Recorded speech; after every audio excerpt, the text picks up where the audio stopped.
श्री भगवान इंद्रियों को स्वतंत्र छोड़ने पे नहीं मिलते। याद रखो, संत संग से इंद्रियां संयम में होती हैं, संत संग से इंद्रियों की शांति बढ़ती है, सुख प्रत्यक्ष दर्शने लगता है, कल्पना का नहीं।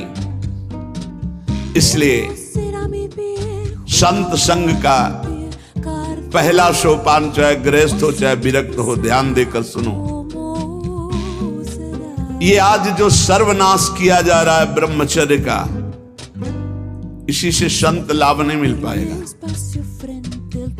चाहे गृहस्थ हो, संतानोत्पत्ति के लिए धर्म पूर्वक अपनी पत्नी से सहवास करने की शास्त्र आज्ञा करता है। ब्रह्मचर्य सेवन से अमोघ लाभ प्राप्त होता है। पहला, ब्रह्मचर्य सेवन से लाभ, संत संग का पहला लक्षण है आचरण की पवित्रता। आचरण की पवित्रता, इंद्रियों की शांति। इंद्रियों की शांति अर्थात ब्रह्मचर्य, प्रत्येक इंद्रिय का ब्रह्मचर्य। ब्रह्मचर्य से तत्काल प्रभाव बढ़ता है। क्या? स्मरण शक्ति। बहुत ध्यान देने की बात है। अगर आपको भगवत स्मृति में डूबना है तो आपको ब्रह्मचर्य का पोषण करना पड़ेगा, चाहे जो हो। इसके बिना स्मरण शक्ति आपकी काम नहीं करेगी। स्मरण शक्ति बहुत प्रवीण, एक बार जो सुन लिया उसका सैकड़ों बार मनन हुआ, मनन होकर उसके आगे धारणा शक्ति। जो ब्रह्मचारी नहीं, स्मरण शक्ति नहीं होगी, धारण करने की शक्ति नहीं होगी, खोखला जीवन हो जाता है। स्मरण शक्ति, धारणा शक्ति और संकल्प शक्ति। इतने बजे जगना है, इतना करना है, ऐसे चलना है, सब होगा। और जब ब्रह्मचर्य नहीं, तो चाहे 1000 बार संकल्प करो, तुम्हारे काम में नहीं आएगा। स्मरण शक्ति, धारणा शक्ति, संकल्प शक्ति, इच्छा शक्ति जिसे, और उत्साह शक्ति और शरीर शक्ति, ये शक्तियां उसके अंदर प्रकाशित होती है जो ब्रह्मचर्य का पोषण करता है। स्मरण, धारण करना, जो संकल्प नियम ले उसका अक्षरशः पालन करना, और उत्साह बना रहना, और शरीर में स्फूर्ति रहना। ब्रह्मचर्य एक विलक्षण महाव्रत है। ब्रह्मचारी का सौंदर्य प्रस्फुटित होता है। एक नूर उसके चेहरे पे झलकता है जो ब्रह्मचर्य को धारण करता है। एक नवीन आकर्षण, बालवत चेहरा, एक आकर्षण होता है भागवती। और जिसका ब्रह्मचर्य पुष्ट होने लगता है, उसके शरीर से सुगंध आने लगती है। सुगंध, जो भोगी पुरुष होता पास से निकल जाए तो दुर्गंध निकलेगी, और जो ब्रह्मचारी होगा तो उसके शरीर में सौरभ होगी। ब्रह्मचारी का एक एक रोम तेज से युक्त होने लगता है। चेहरे पर हर समय प्रफुल्लता, मुस्कान, उसका हृदय नंदनवन हो जाता है, आनंदवन। बिना किसी कारण की प्रसन्नता बनी रहती है। शरीर अगर किसी असाध्य रोग से युक्त है तो भी उसके विचार कभी रोगी नहीं हो सकते, विचार स्वस्थ रहता है। और जो ब्रह्मचर्य नष्ट करता है, स्मरण शक्ति नष्ट, धारणा शक्ति नष्ट, इच्छा शक्ति नष्ट, उत्साह नष्ट, शरीर शक्ति नष्ट, सिकुड़ा हुआ मुंह, खिन्न मुंह, देखने से ही लगेगा पता नहीं कितना बोझा लादे हुए बैठा है दिमाग में। पथ्यास्यायी व्यायामी स्त्रीस्तु जितात्मा नरो न रोगी स्यात्। रोगी कौन नहीं है? बोले जो सदैव पथ्य का भोजन करता है और मित भोजन, हित और मित, शरीर के अनुकूल, साधना के अनुकूल, और थोड़ा भोजन करता है, पथ्यास्यायी। दूसरा व्यायामी, रोज सत्संग में घुमा घुमा करके, चाहे आप 15-20 मिनट ही करें, व्यायाम करें, 2-3 किलोमीटर आप दौड़ो, चलो बाहर दौड़ने के लिए, नहीं तो ऐसे यंत्र चल गए हैं, ट्रेडमिल, ऐसे यंत्र चले हैं, उसी में दौड़ लो, नहीं ट्रेडमिल तो दौड़ लगाओ। शरीर को एक बार पसीना पसीना करो, थोड़ी सी बैठक, थोड़ी सी डर, थोड़ा व्यायाम करो। ये साधना के लिए, भगवत प्राप्ति के लिए कह रहे हैं, कोई कुश्ती लड़ने के लिए नहीं कह रहे, ये जरूरी है। पथ्यास्यायी, पथ्य का भोजन, मित भोजन करने वाला, और व्यायामी। और स्त्रीषु जितात्मा, स्त्री शरीर है तो पुरुष की तरफ नहीं, पुरुष शरीर तो स्त्री की तरफ नहीं। जितात्मा, आकर्षित ना होना।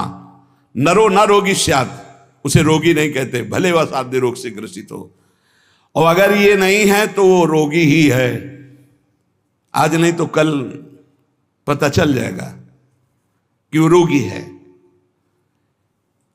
साधना करने वालों के लिए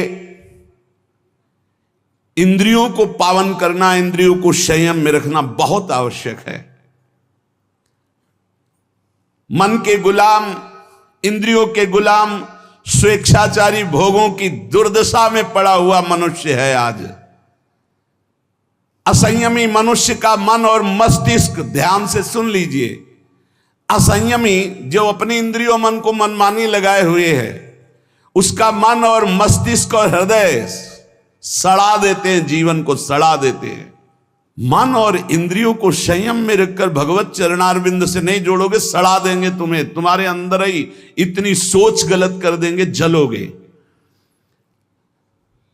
जो ब्रह्मचर्यहीन है, मनमानी आचरण करता है, ध्यान से सुनो, पहला लक्षण अशांत, दूसरा कहीं मन न लगना, अस्थिर चित्त, तीसरा अस्वस्थ, चौथा मलिन स्वभाव, हीन स्वभाव, किसी भी कार्य को कह दो सबसे पहले ना, उत्साहहीन, हर कार्य के लिए बोझा मानना, ना कर देना, सदा के लिए भय का डेरा पड़ जाना अंदर।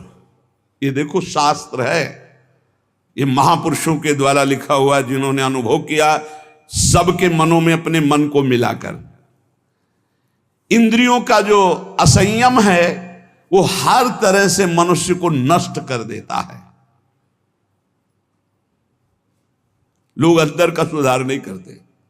जहां जहां असंयम है वहां वहां अशांति है, दुख है, बेविचार है, संयम विहीन जीवन, शुष्क उदासहीन पशुवत जीवन है। पूर्ण ब्रह्मचर्य तो देश का, समाज का, आत्मा का, सबका परम लाभ, अपना परम लाभ, चाहे गृहस्थ हो चाहे विरक्त। जरूरी है अपनी शक्ति को नष्ट करना, आवश्यकता के अनुसार धर्मयुक्त प्रयोग तो ठीक है। हम तो प्रणाम करते हैं उन गृहस्थों को जो गृहस्थ होते हुए ब्रह्मचर्य का नियम वृंदावन में लिए हुए और दूर दूर जगह देशों में रहते हैं और ब्रह्मचर्य का नियम लिए हुए। एक तो परिवार अमेरिका में है, आए हुए हैं कुछ समय से, भी हम वृंदावन में सत्संग में भी होंगे। सब सुविधा, अमेरिका जैसे देश में रहने सब सुविधाएं, और बड़े ही सरल सात्विक वृत्ति से, और हितधाम में कसम खाई थी ब्रह्मचर्य की कि हम दोनों मिलकर के कसम खाते हैं कि आज के बाद ब्रह्मचर्य रहेंगे।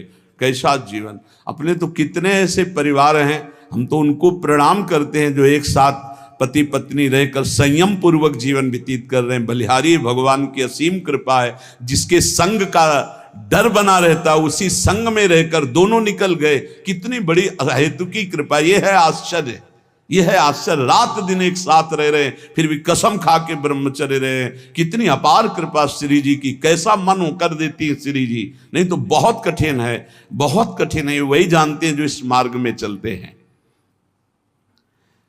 जो आचरणहीन है, जिसका भोजन ठीक नहीं है, अब लाख बार कहा जाता है सतोगुण भोजन करो, सात्विक भोजन करो। बाजार का ये अमुक चीज आनी चाहिए, कितने ऐसे बाजार की पैकिंग की चीजें निकलते हैं जिसमें कीड़ा रेंगते हुए चलते हैं। आप फिर पता नहीं कौन सी बुद्धि लोगों में फैल रही है कि घर का दाल रोटी बना करके नहीं खाएंगे, बाजार का आना, ऑनलाइन आना चाहिए। ऑनलाइन में हो जाओगे, हाँ ऑनलाइन में ही चले जाओगे। बहुत समझो सावधान, खान पान नहीं तो ऑनलाइन में बुद्धि घूमेगी। श्री जी में चित्त लगाने के लिए थोड़ा ऑनलाइन से हटो, थोड़ा सा अपने चित्त को सुधारो। हम कह रहे हैं जबान में अगर सात्विक भोजन केवल जाएगा तो भजन में बहुत रुचि होगी, संयम से रह पाओगे। ये बावरे नहीं थे पुराने संत महात्मा जन की जो सात्विक ब्रजवासियों का अन्न या भिक्षान्न या सात्विक, देखो 10 दिन केवल देखो, शुद्ध दाल रोटी पाओ, मूंग की दाल वाली रोटी पा लो, फिर आप देखो भजन करके। और 2 दिन जरा इधर उधर होटल का पाके देखो, फिर देखो कैसा है। कोई भी कहीं भी हो, सात्विक वृत्ति से अपने घर का भोजन करो, कम से कम दाल पानी से धो लिए हो। और वैसे तो शुद्ध क्या रह गया, इतने केमिकल गेहूं में डाले जाते हैं, वो सब आकर के शरीर के ब्लड प्रेशर को, हृदय को, कई तरह के रोग पैदा करें। अब किसको किसको समझावे। गाय के गोबर आदि से जो फसल होती थी, बहुत 8 मन या 10 मन होते थे। हम किसान के घर में पैदा हुए तो हमें पता है। अब 40 मन 50 मन होती है। तो जब 8-10 मन पैदा होती थी तो सरकारी अस्पताल के बाद स्कूल हमारा था, तो सरकारी अस्पताल के डॉक्टर आते थे, बीच मैदान में कुर्सी डाल के बस हवा खाते रहते थे, कोई मरीजे नहीं होता था। गांव में बुखार आया, 2-4 दिन काढ़ा पिया, ठीक हो गए, अस्पताल जाने की जरूरत नहीं होती थी। और आज अस्पताल में आप चले जाओ तो भीड़ लगी हुई है। क्यों? सब खान पान बिगड़ा हुआ है। तो जो ब्रह्मचर्य पालन करता है, रोग से लड़ने की सामर्थ्य आती है, शोक स्पर्श नहीं कर सकता, मोह पर विचार करने की सामर्थ्य आती, प्रमाद स्थिति नहीं रहती, अकर्मण्यता नहीं रहती, अकाल मृत्यु नहीं होती। ब्रह्मचारी कभी विचारों से दरिद्र नहीं होता है, चिंता नहीं होती, उसके हिंसात्मक वृत्ति नहीं होती, द्वेष नहीं होता, ईर्ष्या नहीं होती, अशांति नहीं होती। ब्रह्मचर्य समस्त दोषों का नाश कर देता है। तमोगुण रजोगुण का विकार, काम क्रोध लोभ मोह मत्सर अभिमान, इन शत्रुओं को पराजित करने के लिए, आत्मानंद में स्वराज्य पर स्थित होने के लिए इंद्रियों का संयम ब्रह्मचर्य अत्यंत आवश्यक है। ब्रह्मचर्य का विमल प्रताप प्रकट होता है। वीरवान बलवान होता है, विद्वान होता है, तपस्वी होता है, मनस्वी होता है, त्यागी होता है, तत्व चिंतन परायण होता है। ब्रह्मचर्य में अलौकिक अमानुषिक शक्ति जागृत हो जाती है। अमानुषिक ऐसा कैसे हो सकता है? हो सकता है क्योंकि ब्रह्मचर्य है, क्योंकि भगवत मार्ग का पथिक है। उस शक्ति, उसकी शक्ति के सामने संसार को आश्चर्य असंभव जान पड़ता है। देश का अभ्युत्थान, अपना अभ्युत्थान, समाज का अभ्युत्थान एक ब्रह्मचारी ही कर सकता है, व्यभिचारी नहीं।